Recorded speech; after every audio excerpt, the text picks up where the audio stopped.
안녕하세요. 저는 5살짜리 딸아이를 키우고 있는 38살의 아이 엄마입니다. 18년 전 2005년에 어느 복날 대학로의 어느 분식 포차에서 저와 남편의 인연이 시작되었어요. 저는 그때 혼자 떡볶이를 먹고 있었는데 어떤 남자가 제 옆으로 2뼘 정도를 띄우고 서서 이렇게 말하더군요. 이모 여기 순대 2인분에 간 많이 주세요. 커다란 덩치의 겨드랑이 사이에 책을 끼고 혼자 순대 2인분을 먹는 남자란 어떤 남자일까 속으로 생각했었어요. 혹시 떡볶이 소스도 좀 주실 수 있냐는 남자의 말에 이모는 쿨하게 한 그릇 퍼다 남자의 앞에 놓아줬습니다. 순대를 찍어 먹고 허파를 찍어 먹고 다 이해할 수 있었지만 간을 찍어 먹는 걸 보게 된 순간부터 속이 좋지 않았더라고요. 보려고 본 것도 아니었는데 평소 순대에 가는 냄새만 맡아도 끔찍했던 저였기에 시원한 콜라가 절실했습니다. 이모님께 잠시 슈퍼에 가서 콜라 좀 사오겠다고 말씀을 드린 뒤 슈퍼에서 콜라를 하나 사서 벌컥벌컥 마셨어요. 그러고 나니 울렁거렸던 속이 조금 괜찮아지는 기분이었습니다.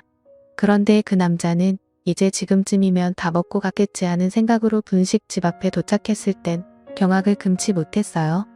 이모님께서는 갑자기 어디를 가셨는지 자리에 보이지 않았고 순대를 먹던 남자는 제가 먹고 있던 떡볶이에까지 손을 대고 있었습니다.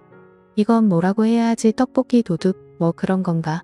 진실로 황당한 상황이 아닐 수 없었습니다. 저기요, 그 떡볶이 제 건데 어쩔 수 없이 표정에 드러났을 혐오스러운 마음이 맛있게 떡볶이와 순대를 번갈아 먹던 남자에게 고스란히 전해졌으리라 생각합니다. 저는 먹다 남은 콜라를 떡볶이 접시 옆에 소리나게 내려놓았어요. 남자는 어쩔 줄 몰라 하는 표정으로 휴지를 뜯어 자신의 입가를 벅벅 닦았습니다.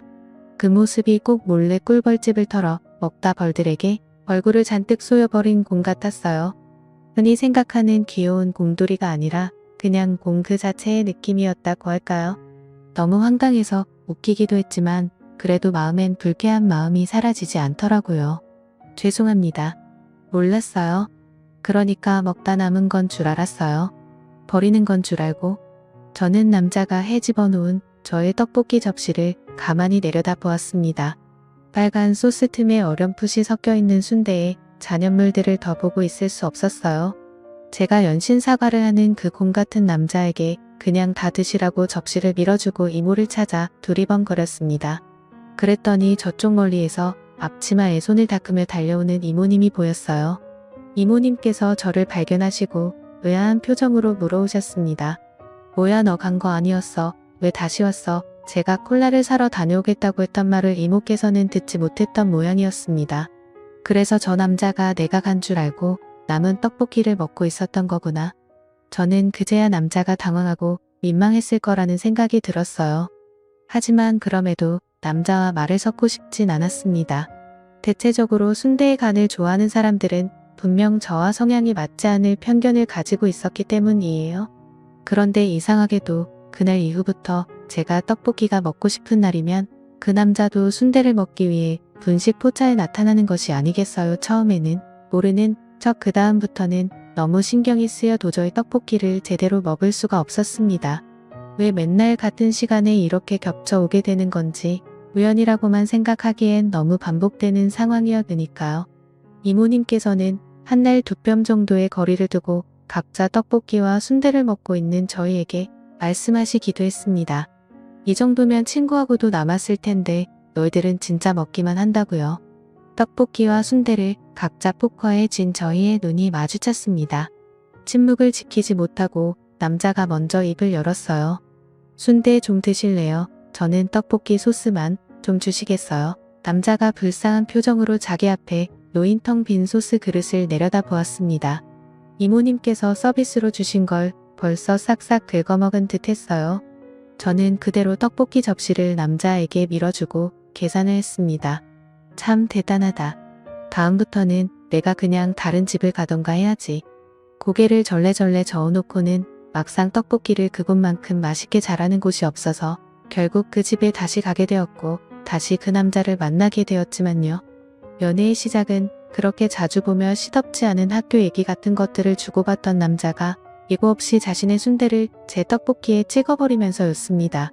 그 행동이 너무 싫었던 제가 저도 모르게 소리를 버럭 질렀고 지켜보던 이모님께서는 돈 안 받을 테니 싸울 거면 저쪽 가서 싸우라며 우리를 내쫓으셨습니다.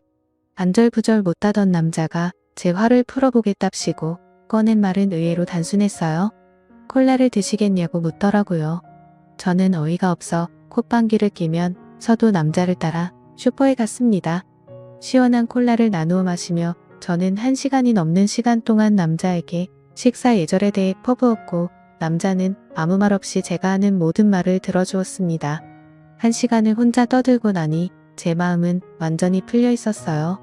그리고 이 남자는 대체 뭔데 이 얘기를 1시간 동안이나 가만히 듣고 안 있나 하는 호기심이 살짝 들기 시작했습니다. 그리고 그 마음은 점점 다른 감정으로 변질되었고 공 같은 남자의 고백으로 저희의 연애가 시작되어서요. 공과의 연애 답답한 일도 많았지만 제가 가장 마음에 들었던 부분은 바로 순대 간을 제외한 나머지 음식들 중에서는 좋아하고 찾아 먹는 음식 취향이 너무나도 잘 맞는다는 것이었습니다. 그렇게 제가 좋아하고 즐겨 먹는 음식을 함께 좋아해주는 착한 남자와 10년을 연애했고 단 한 번의 큰 싸움이나 헤어질 위기 없이 무난한 상태로 결혼을 하게 되었습니다. 결혼을 하고 나서도 저희 사이는 전과 크게 달라지는 것이 없었어요. 저희는 서로가 서로에게 세상에서 제일 가는 밥 친구였죠. 해산물이 가득 들어가 남녀노소에게 사랑받고 있는 어느 칼국수집. 남편과 제가 연애 시절부터 자주 챙겨 먹던 저희 동네의 오래된 맛집입니다.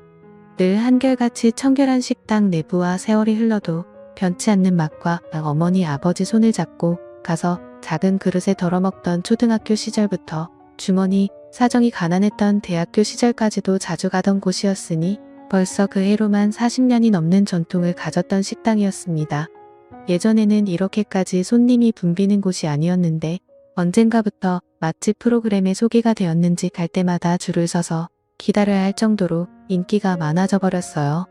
맛도 양도 청결도 어느 하나 변한 것 없이 그대로인 곳이지만 세월이 흐르며 한 가지 변한 것이 있었습니다.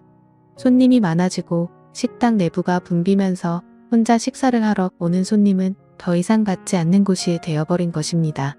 술을 잘하지 못하는 제가 억지로 회사 회식에 끌려가 먹지 못하는 술을 마시고 난 다음날 오전 풀리지 않은 속을 부여잡고 늦 잠을 자고 싶어하는 남편을 집에 둔 채 혼자 들러 해장을 하게 됐었는데 이제는 그럴 수 없게 되어버렸습니다. 하지만 그럼에도 불구하고 저희 부부에게 그곳은 발길을 끊을 수 없는 영혼의 단짝 같은 식당이어버요. 부모님과의 추억, 남편과의 추억이 고스란히 담겨있는 서로 누구라도 할 것도 없이 둘이 먹다 하나 죽어도 모를 만큼 좋아하던 집이었습니다. 그달은 남편이 몸이 좋지 않아 늦은 시간까지 일어나지 못하다가 그 집 칼국수 한 그릇 먹으면 괜찮아질 것 같다는 말에 함께 그 식당으로 향했어요. 점심시간이 훨씬 지난 시간이었는데도 손님이 많았는지 식당 문 앞으로 길게 줄이 이어져 있었습니다. 줄을 서기 위해서는 식당 안에 들어가 대기 번호표를 받아야 했는데 바쁜 남편을 대신해 제가 받으러 들어가려는데도 남편이 굳이 꼭 자기가 가야겠다고 하더라고요. 대기 번호를 받으러 들어간 남편 이 식당 문을 열고 나오며 일단 냄새라도 맡으니까 살 것 같다. 활력이 돋아. 라며 황홀한 표정을 지으니 저희 바로 앞에 서 계시던 한 아주머니께서 호기심 가득한 표정을 지으며 여기가 그렇게 맛집이에요 하며 물어오셨습니다. 남편은 꼭 그 식당을 대표하는 사람이라도 되는 것처럼 자랑스럽다는 표정으로 둘이 먹다 하나 죽어도 모를 정도로 맛있으니 꼭 드시고 가세요. 라고 답했습니다. 어머 그래요. 나 칼국수 정말 좋아하는데 남편의 대답을 듣고 생글생글 웃음을 짓는 아주머니의 모습을 보니 꼭 저희 어머니를 보는 것 같았어요. 면 요리를 별로 좋아하시지 않았던 아버지를 조르고 졸라 민정이가 좋아하지 않느냐며 꼭 셋이서 오라고 하셨던 이 집 칼국수를 참 좋아하셨던 나의 어머니? 분이 설명이 조금 과하지 않았나 싶다가도 이곳을 좋아하셨던 어머니를 생각하면 같은 나이대의 아주머니께서도 필히 좋아하시리라는 생각이 들기도 했습니다.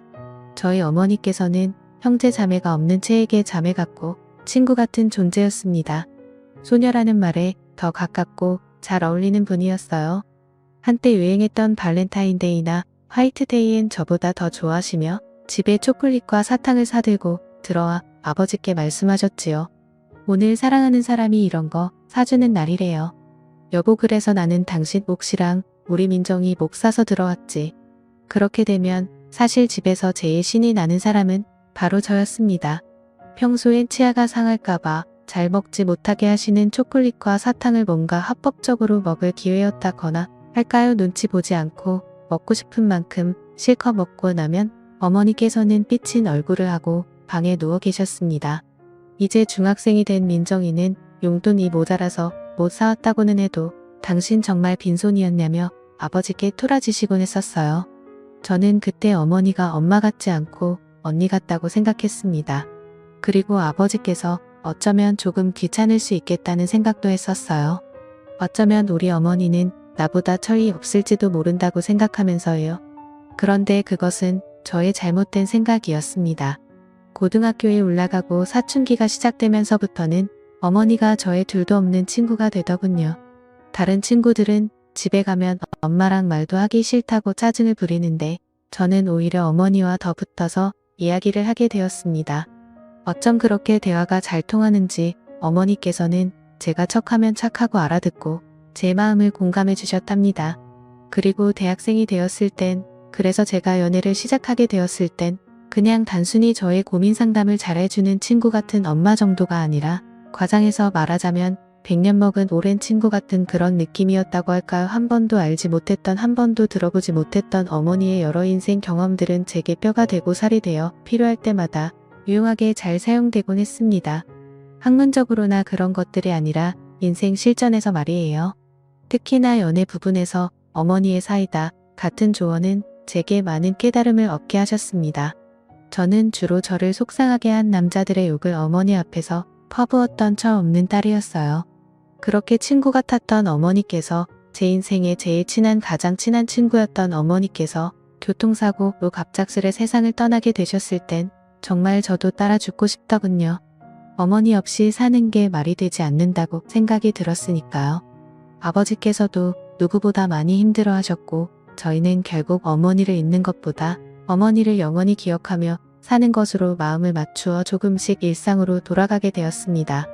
아예 끝났다고 생각했을 땐 제 세상도 끝이 나는 것 같았는데 돌아가셨어도 계속 마음에 함께 지내는 것이라고 생각하니 조금은 살만했던 것 같습니다. 그렇게 해야만 아버지와 제가 남은 생을 살아갈 수가 있었습니다. 그렇게 늘 제 마음속에 함께 있는 어머니의 생각이 든 건 아주머니가 환히 지어 보이던 그 새하얀 미소가 정말 저희 어머니와 닮아 있었기 때문이었습니다. 저보다 세월을 훨씬 더 오래 살아오신 분이지만 그 미소만큼은 제가 가진 미소보다 더 순수한 것 같은 그런 기분. 그런 점에서 잠깐이었지만 그 아주머니의 미소는 저희 어머니를 떠올리게 하는 미소였습니다. 그렇게 30분 정도를 기다렸고 30분 후부터 우리 앞에 줄을 서고 있던 사람들이 하나 둘 식당으로 들어가기 시작했습니다. 그리고 드디어 순서가 코앞에 다가왔을 때 먼저 들어가셨던 저희 앞 순서의 그 아주머니께서 잔뜩 실망한 얼굴을 하고 다시 식당 문 밖으로 나오시는 걸 보게 되었어요. 남편과 저는 둘이 동시에 눈이 마주치며 이 상황을 판단해 보려 했습니다. 그러던 중 잔뜩 실망한 아주머니 뒤를 따라 나온 한 직원이 아주머니께 연신 죄송하다며 사과를 하는 것을 듣게 되었어요. 죄송합니다. 번호표 받으실 때 미리 말씀을 드렸어야 하는데 제가 깜빡했습니다. 1인 손님을 받지 않는 걸로 바뀐 지가 얼마 안 되어서 죄송합니다. 그제야 남편이 옆에서 아하는 탄식이 들려왔어요. 그렇습니다. 저희 부부 역시 이 가게가 더 이상 1인 손님은 받지 않는다는 것을 알고 있었음에도 불구하고 그 사실을 까맣게 잊은 채 혼자 오신 아주머니께 미처 언지를 드리지 못했던 것입니다. 저는 괜히 마음이 안타까워졌어요. 그래도 여태 기다린 시간이 있는데 드시고 가시면 좋을 텐데. 그러다 문득 무릎을 탁 치게 되었습니다. 저는 민망한 표정을 지으며 직원에게 애써 괜찮다고 하며 돌아서는 아주머니를 붙잡아 세웠습니다. 복잡 미묘한 표정을 지으며 돌아서는 작은 등이 돌아가신 어머니와 겹쳐 보인 나머지 아주머니를 돌려 세우는 것을 조금이라도 망설이고 싶지 않았습니다. 저기 괜찮으시면 저희랑 같이 앉아서 드실래요? 저희는 괜찮은데. 그 순간 아주머니의 얼굴이 환하게 밝은 빛으로 물드는 것 같았어요. 남편이 좋은 생각이라는 듯 조용히 제 어깨를 감싸 주었습니다. 고맙다고 말씀하시는 얼굴에 배고픔을 참고 여태 기다린 시간만큼의 슬픔까지 느껴지는 것 같았어요. 왜 조금 빨리 생각하지 못했을까? 오늘 처음 뵙는 분이었지만 조금이라도 빨리 알려드렸더라면 덜 민망하셨을 텐데 하는 생각에 마음이 조급해졌습니다. 사과를 하던 직원에게 냅다 저희 순서의 번호표를 내밀었고 얼른 들어오세요 하는 직원의 힘찬 인사에 발걸음을 맞추어 저희 세 사람은 식당으로 들어가게 되었습니다. 저희는 4인 테이블에 아주머니와 마주보고 앉게 되었어요. 원래 처음 본 사람들에게 말을 잘 걸 거나는 남편은 아주머니께서 행여 불편하실까 괜히 이런저런 이야기를 늘어놓았습니다. 그러자 아주머니께서는 별로 웃기지도 않은 이야기인데도 살짝 웃어주시며 저희 부부에 대해 칭찬을 멈추지 않으셨습니다. 오늘 처음 본 모르는 아줌마한테 선뜻 같이 앉아 먹자고 해줘서 너무 고마워요. 어젯밤 꿈이 아주 좋더라니 오늘 이렇게 좋은 분들한테 도움받으려고 그랬나봐요. 얼굴도 예쁘고 잘생겼는데 마음씨까지 이리 고와서 주변 사람들한테 참 예쁨 받겠어요. 그 외에 저희가 결혼한 지는 얼마나 됐는지부터 아주머니의 남편 되시는 분 이야기까지 짧은 담소를 나누다 보니 칼국수 3그릇이 모락모락 김을 뿜으며 나란히 식탁 위에 놓였습니다. 기다리던 칼국수를 맛본 남편은 알터니가 빠지는 듯한 기분이라며 에너지 충전이 되는 것 같다고 신이 나서 말했고 그 집 칼국수를 처음 맛본 아주머니께서도 정말 셋이 먹다 둘 다 죽어도 하하 즐거워하셨어요. 맛있게 먹는 모습을 보고 나서야 저도 수저를 들었습니다. 이 앞을 지나갈 때마다 사람들이 길게 줄을 서서 기다리고 있기에 얼마나 맛있으면 그러나 했는데 정말 오늘 혼자라는 이유로 못 먹고 돌아갔으면 두고두고 후회했을 맛이네요. 덕분에 이렇게 혼자서도 편하게 먹을 수 있게 돼서 고마웠어요 정말. 아주머니께서는 연신 고맙다는 말씀을 하시며 행복해 하셨고 저는 왠지 그런 아주머니를 보는 것이 기분이 이상하게 됐습니다. 이 집 칼국수를 참 좋아하셨던 어머니가 생각났기 때문이에요.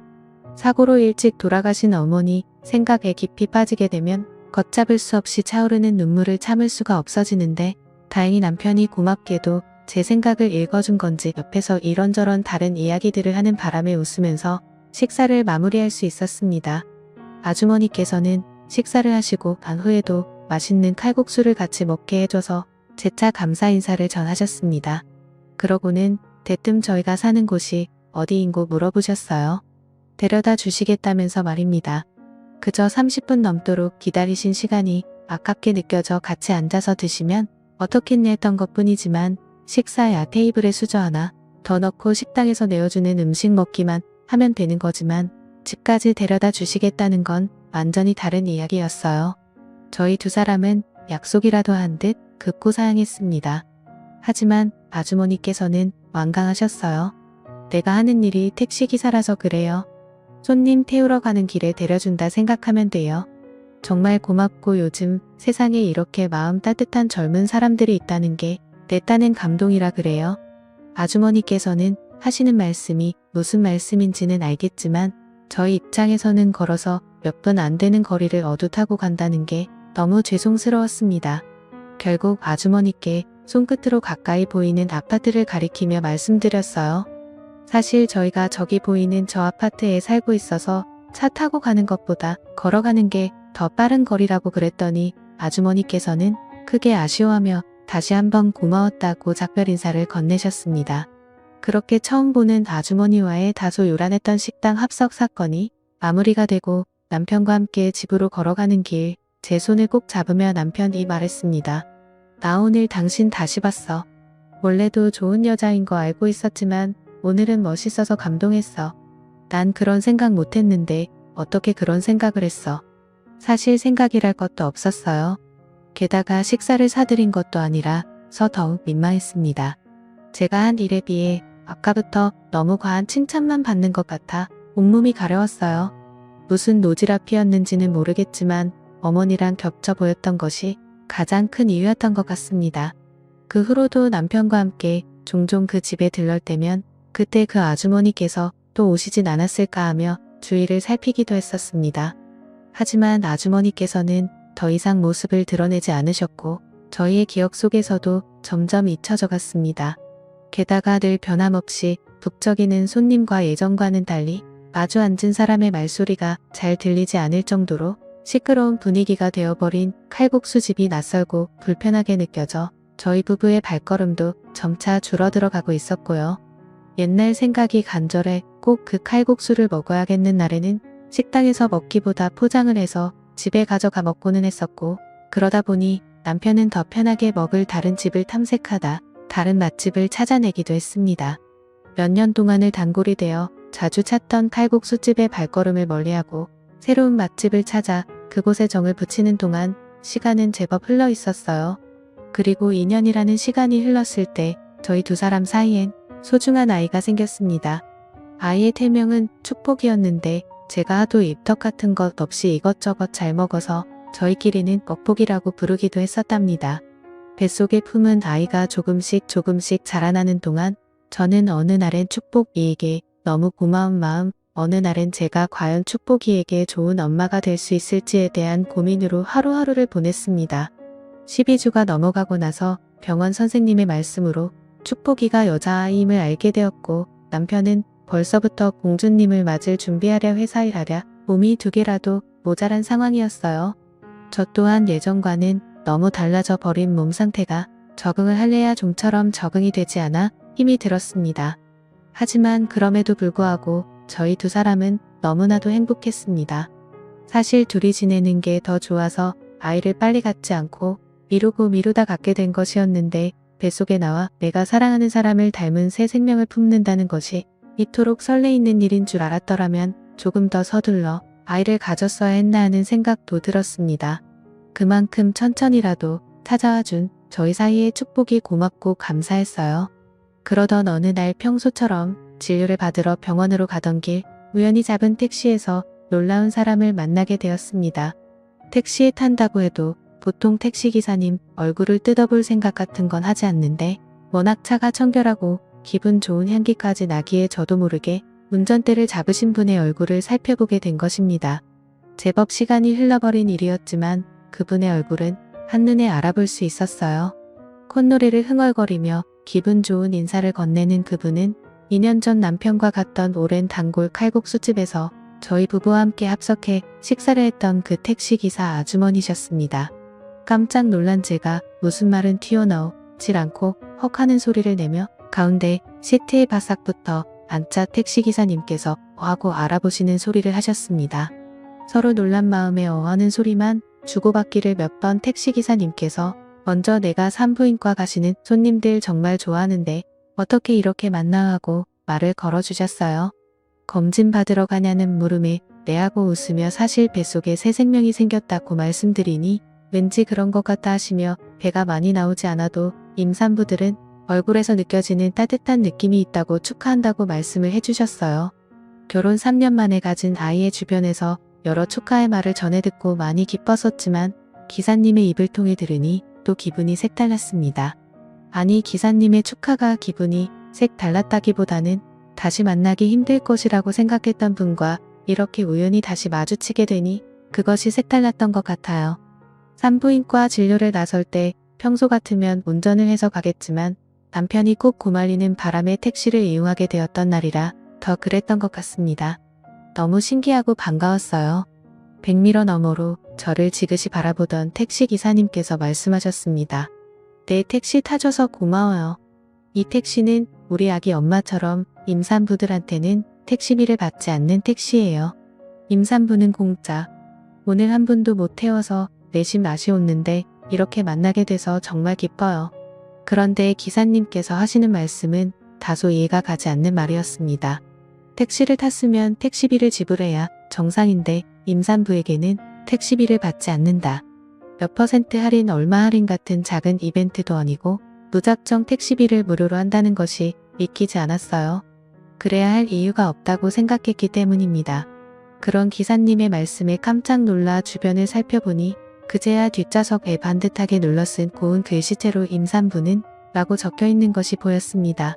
직접 손글씨로 적어붙인 종이처럼 보였는데 아날로그 감성이었지만 임산부 당사자인 책에는 가슴이 뭉클한 감동적인 문구가 아닐 수 없었습니다.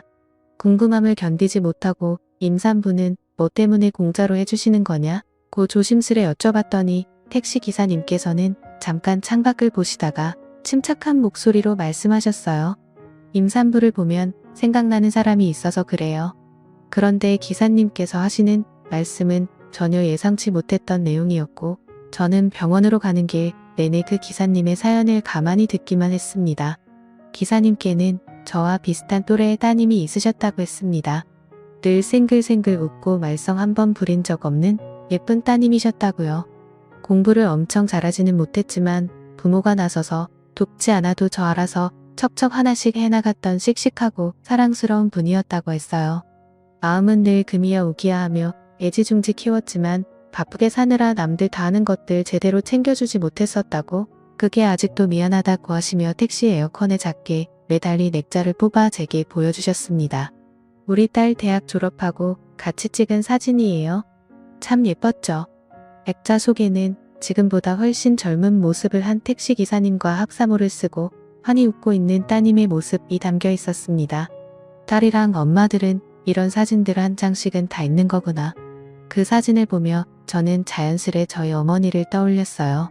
저도 비슷한 시기 대학 졸업식에서 학사모를 쓰고 어머니와 함께 찍었던 사진을 가지고 있기 때문입니다. 어머니를 떠올리며 택시기사님이 추억하는 따님이라는 존재에 대해 생각하지 않을 수가 없었는데 그 이유는 뭐든 하시는 말씀들이 꼭 딸을 그리워하는 엄마처럼 들렸기 때문이었습니다. 그리고 저의 예상은 틀리지 않았어요. 잠시 신호가 걸려 멈춰선 택시 안에서는 기사님의 떨리는 목소리가 라디오 사연처럼 잔잔히 울려 퍼졌습니다. 이렇게 예쁘고 착하고 부모 마음 한 번을 아프게 한 적 없던 나이였는데 그래서 그랬나 마지막에 제대로 한꺼번에 몰아서 죽고 가더라고요. 알고 보니 저의 좋지 않았던 예감처럼 기사님의 따님은 이미 세상을 떠난 후였습니다. 무엇이 급해서 부모보다 빨리 갔는지 모르겠다며 짧은 넋도리를 한 기사님께서는 좋은 날 칙칙한 이야기를 해서 서둘러 이야기를 마무리하려 하셨어요. 하지만 저는 왠지 그 일이 남내일 같지만은 않았고 기사님의 말씀을 끝까지 들어드리고 싶었습니다. 그래서 어쩌면 무례할지도 모를 신뢰가 될지도 모를 질문을 꺼내버렸습니다. 그렇게 착하고 예쁘고 속 한 번 상하게 한 적 없던 사랑스러운 따님과는 어쩌다가 이별을 하게 되신 거예요. 무슨 일이 있으셨던 거예요? 제가 질문하는 얼굴을 기사님이 룸미러 너머로 가만히 쳐다보셨어요. 그러고는 기억을 떠올리는 듯 희미하게 미소 지으며 말씀하셨습니다. 따님과 참 잘 어울리는 좋은 사람을 만나 결혼도 하고 아이도 갖게 되었는데 그만 출산을 하던 도중 하늘나라로 떠나가 버렸다는 것이었습니다. 남들은 안 그러는데 왜 우리 딸한테만 그런 일이 일어나야 했던 건지 아직도 부정하고 싶은 마음이 크다며 기사님은 짧게 울먹이셔버요. 왜 하필 내 딸이었을까? 혼자 말을 하듯 작게 중얼거리는 기사님의 그 한마디가 꼭 지난날 어머니를 잃고 제가 했던 생각과 비슷해서 더 마음이 아팠습니다. 젊은 나이에 다른 것도 아니고 자기 아이를 낳다가 멈추지 않는 출혈 때문에 끝내 눈을 감아야 했던 그분의 비통함을 누가 알 수 있을까요? 가슴이 먹먹했습니다. 괜히 손바닥으로 아직 얼마 나오지 않는 저의 배를 쓰다듬어 보았습니다. 따님이 돌아가시고 망연자실한 기사님을 사회분이 지극정성으로 보살펴드렸고 여전히 딸의 죽음을 인정하고 싶지 않은 엄마임에는 변한 것이 없었지만 자기를 위해 애쓰는 사위와 손자를 보아서라도 자리에서 일어나 살아가야겠다는 생각을 하셨다는 기사님. 그리고 이어진 말씀에는 더욱더 눈물을 참기가 힘들었습니다. 딸이 없으니까 보고 싶을 때 볼 수가 없더라고요. 왜 우리 2년 전인가 칼국수집에서 그날 애기 엄마 보면서 나 속으로 우리 딸 생각 많이 했었어요. 살아있었음 이 정도 나이였을 텐데 며느리라면 환장하던 우리 딸 살아있었음 분명 이 칼국수도 좋아했을 텐데 그래서인지 그날 엄청 좋은 기억이었는데도 불구하고 그 집에 다시 가지를 못하겠더라고요.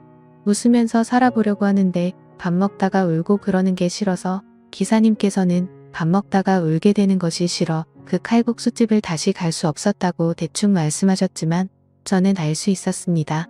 그게 진짜 이유가 아니라 살아있었더라면 맛있게 먹었을 것 같다는 따님에 대한 그리움 때문에 발을 들릴 수 없었다는 것을 말이에요.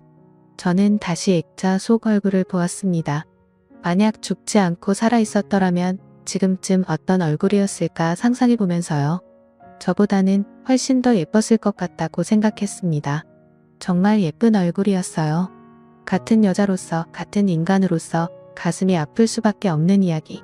왜 하늘은 늘 착한 사람들을 먼저 데려가시는 걸까? 착한 사람들은 오래오래 착하게 이생을 살게 하고 나쁜 사람들만 골라서 먼저 데려가 버릴 수는 없었던 걸까? 딸을 잃고 힘든 와중에도 이겨내보려고 다시 살아보려고 안간 힘을 쓰며 노력하셨을 기사님의 마음을 생각하니 눈물이 났습니다.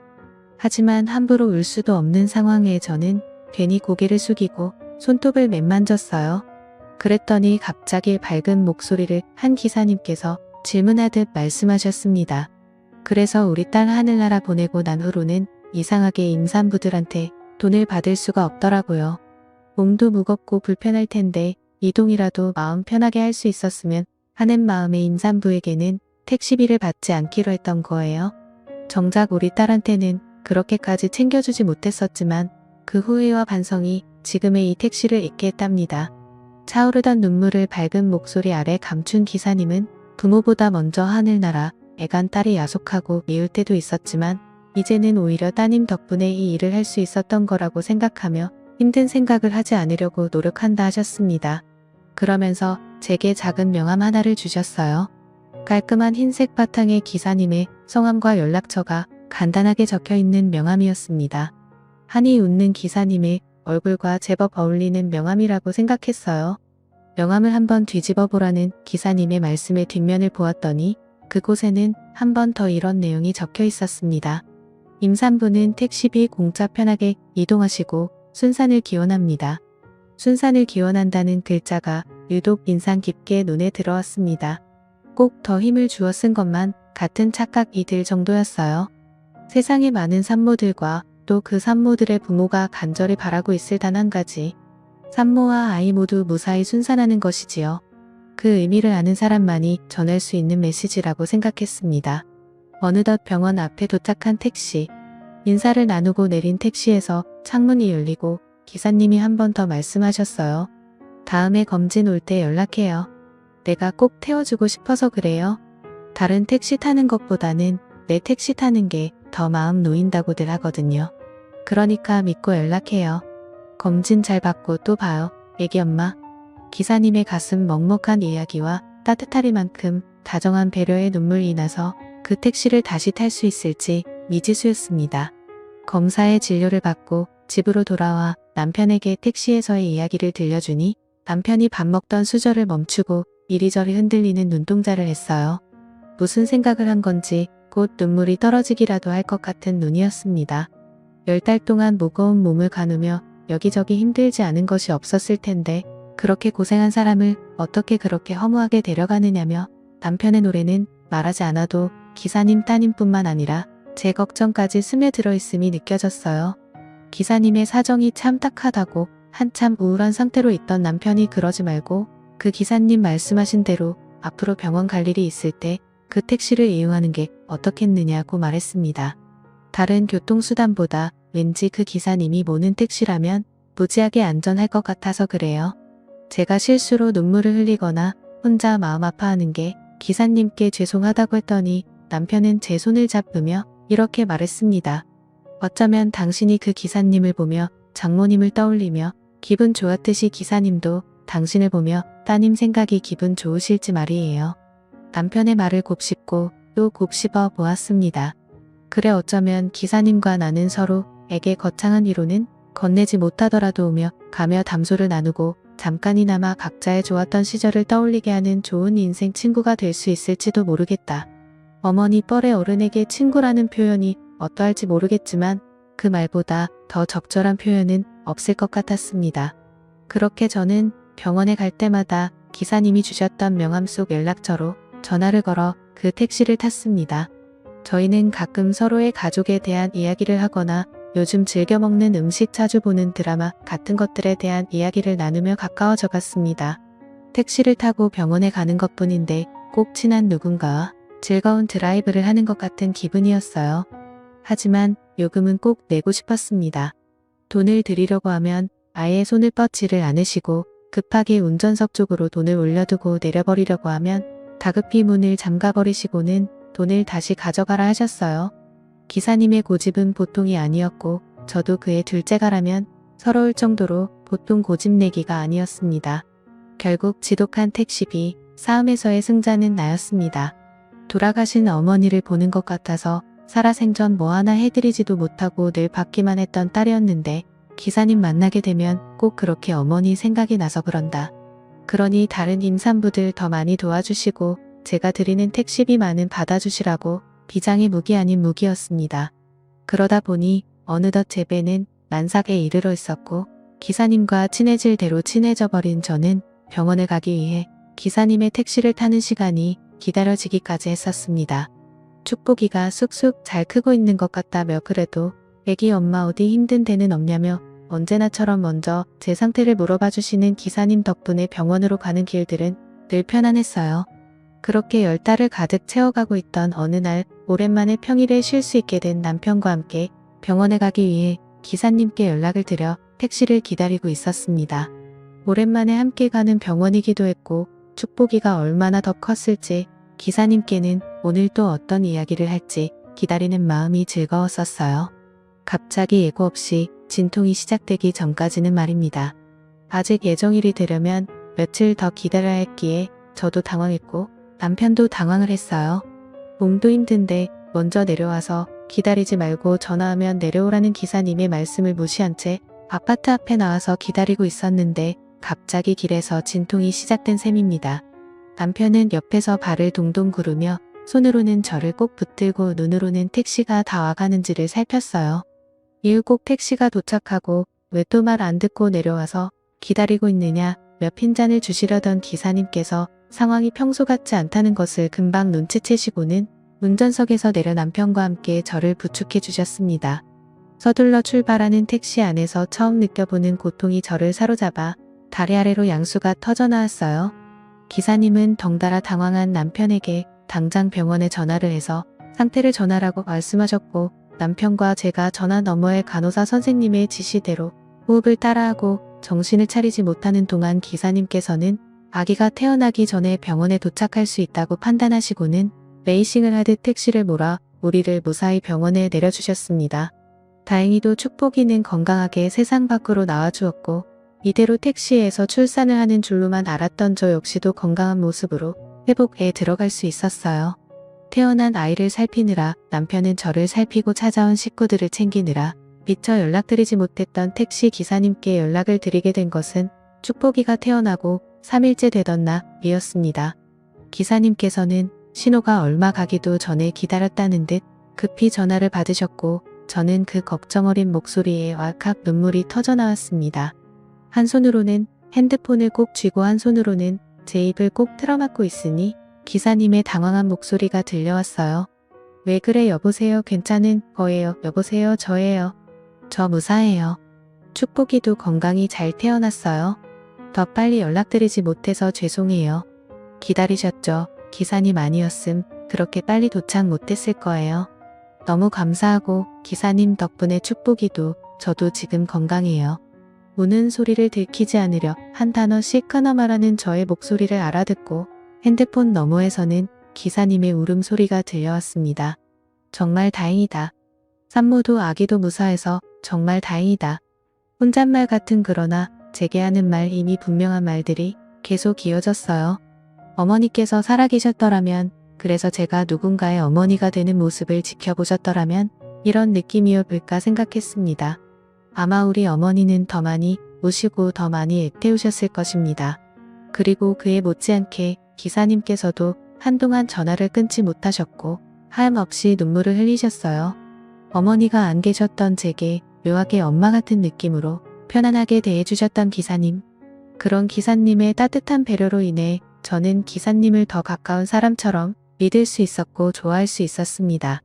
저 때문에 차 시트 버려서 죄송하다고 세차 비용을 드리고 싶다고 했더니 거룩 화를 내시며 제발 그런 소리 좀 하지 말라고 하시는 멋진 기사님이 계셨기에 어쩌면 저는 외롭지 않은 출산을 할 수 있었는지 모릅니다. 사무치게의 어머니가 보고 싶고 사무치게의 딸이 보고 싶은 순간들에 서로에게 힘이 되어준 우리는 5년 이후른 지금도 여전히 친한 친구처럼 편한 가족처럼 지내고 있어요. 더 이상 병원에 갈 일도 택시를 탈 일도 없지만 말입니다. 어느 단골 칼국수집에서의 작은 인연이 제게 가져다준 행운은 감히 값어치를 매길 수 없을 정도로 소중했습니다. 남편과 아이와 함께 살아가는 저의 일상이 제게는 너무 당연한 일인 것처럼 기사님과의 관계도 이제는 당연한 일이고 싶어요. 당연히 서로를 찾고 당연히 서로를 사랑해주는 존재. 사랑이란 꼭 남녀 사이에만, 피가 섞인 가족 사이에만 있는 감정이 아니니까 말입니다. 어느 날 문득 찾아온 소중한 인연, 이달아나지 않도록 오늘도 매 순간 최선을 다하며 지내보려 합니다. 지금도 여러분 주변의 인연을 소중히 여기시어 매 순간 최선을 다하며 지내시길 바랍니다. 행복이 찾아온 분이라면 앞으로 더 행복해질 것이고, 아직 행복이 찾아오지 않은 분이라면 곧 행복이 찾아올 거예요. 그것이 저는 사람과 사람 사이의 사랑이라고 생각합니다. 지금까지 사연 들어주셔서 감사합니다.